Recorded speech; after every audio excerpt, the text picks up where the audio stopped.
Mike, there's a long tradition that goes back to Marx that talks about the entrepreneur as someone who supplies capital. That's where we get the name capitalist, but doesn't really do a whole lot else.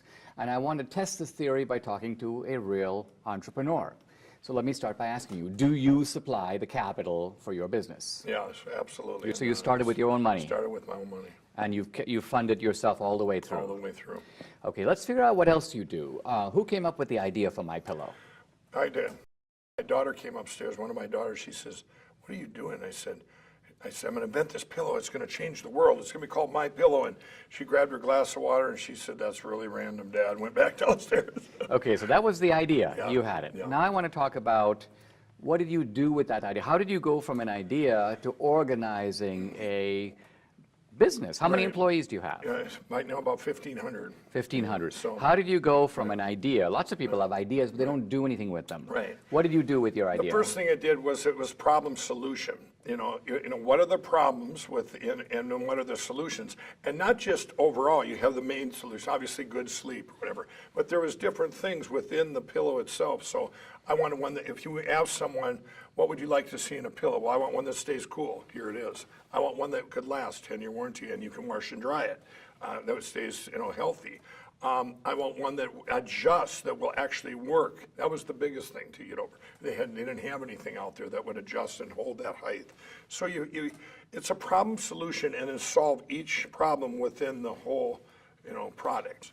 Now you're kind of a household name, I think, for a simple reason, and that is you're all over television. Right. And your face, you. Right. And so you're unusual, perhaps, in that you market your own product. And so that tells me that there's a third thing you do. You thought of the idea for it, you organized it, but you also sell it. Hello, I'm Mike Lindell, inventor of MyPillow. Thanks to your support, you've helped make MyPillow become one of the fastest growing companies in America. I told my friends and family, we're going to make the biggest infomercial ever. And it was August of 2011. We went to film it, and there was going to be a real audience. I wanted it all real. And they go, "No, you're going to need an actor, and you're going to need all these naysayers. This will never work." And the night before, we had this producer that came from California, and he comes in, and we're doing our reads, and he said, he texts the other guy, said, "This is the worst guy I've ever seen. He'll never make it on TV." And the guy said, "He's paying you. Just let him go with it." And it aired October 7, 2011. In the middle of the night, I was living in my sister's basement. And it just exploded. I went from 10 employees to 540 days. And we were the #1 infomercial in the world. But the anomaly part of it with MyPillow, that you see it everywhere, I view every single spot, whether it's 4 in the morning on some channel or 4 in the afternoon. When you see that, we know exactly what that spot does relative to what it costs. So we view every spot like it's our only spot. Let's talk about risk. Who takes the risk in your business? I take all 100%. So in other words, I'm not saying you've had a bad quarter, but if you do, your employees still get paid.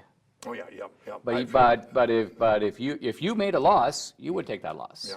Yeah. Now, the reason I say this is because I want to sum up. Not only did you come up with the idea for the business, you organize the business, you market the business, and you take all the risks. So when somebody like an Ilhan Omar or an AOC, or going back to Marx, says, all you do is supply the capital, what do you say? That's the biggest fallacy in history.